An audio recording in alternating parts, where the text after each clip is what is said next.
Hello guys, this is Trilok. I'm a dietitian. Weight loss is probably one of the most talked about health issue. Obesity is often viewed as a weakness or a personal failure. But we often see people who are disciplined, hardworking, and successful in business, careers, or even sports still struggling with excess weight. Most people don't fail at weight loss because they are lazy. They fail because they start from the wrong place. They start with a random diet instead of first understanding where the extra calories are coming from, their food routine, portion sizes, snacking, hunger, cravings, and activity level.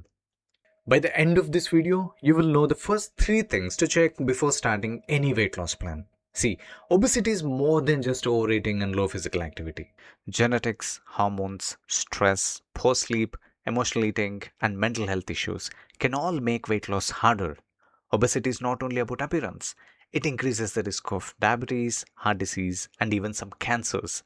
So, this is not just a weight issue, it is a health issue. So, if you're serious about losing weight, don't jump into the next diet trend. Start with clarity. Set a clear target. Don't just say, I want to lose weight. Write down your current weight, waist size, and body fat percentage if possible. Then, set a realistic target weight and waist goal. For most Indians, a BMI somewhere around 20 to 23 is a good target range.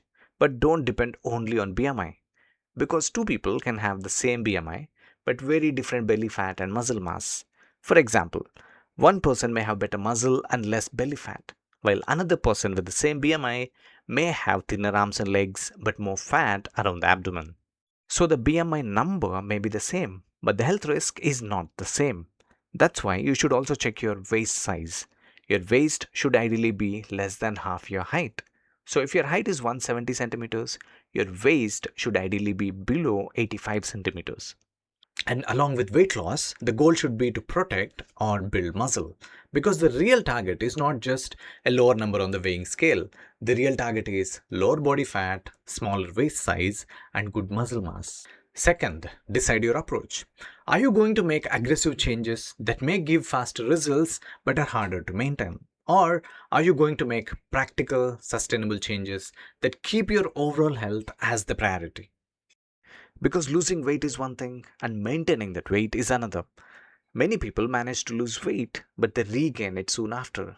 So you have to decide how much time you can spend on an exercise routine, how strongly you can follow a diet plan, and how much support you need.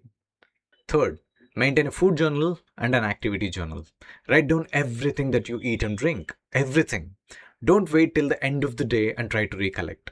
Write down immediately after eating what you ate, how much you ate, and roughly at what time you ate it. Do this for a week and you will start seeing where you are going wrong. A food journal is important because even 200 extra calories a day can, in theory, add up to almost 10 kilos of fat in a year. A small daily surplus, repeated for years, can slowly lead to weight gain. Do the same with your physical activity. Write down how many hours you sit, how much you walk, and whether you did any planned exercise. At the end of the week, review this data with a dietitian and a fitness coach and make the necessary adjustments. Once you know where you're going wrong, the next step is to manage your hunger and cravings properly. This is one of the most important principles of weight loss. You need to understand which healthy foods keep you full for longer and mentally satisfied. Your mind is currently comfortable with your usual food choices. So when you start making changes, your mind will resist, especially if the new food is not satisfying or not as tasty as the processed foods you're used to. That is why weight loss needs a plan, not just willpower. And that is exactly what this series is about. Not giving you another random diet, but help you understand why weight gain happens, why weight loss gets stuck, and how to build a plan you can actually follow. In the coming videos, we will talk about food journaling, food addiction, calories, meal planning, hunger hormones, gut health, genetics, and a topic often confusing to many, slow metabolism. In the next video, we will start with the most important first step, how to make a food journal properly. Because once you know where the extra calories are coming from, weight loss becomes much easier to plan. So make sure you subscribe so you don't miss those videos. Thank you for watching Nutritional Perspective. I'll see you in the next video.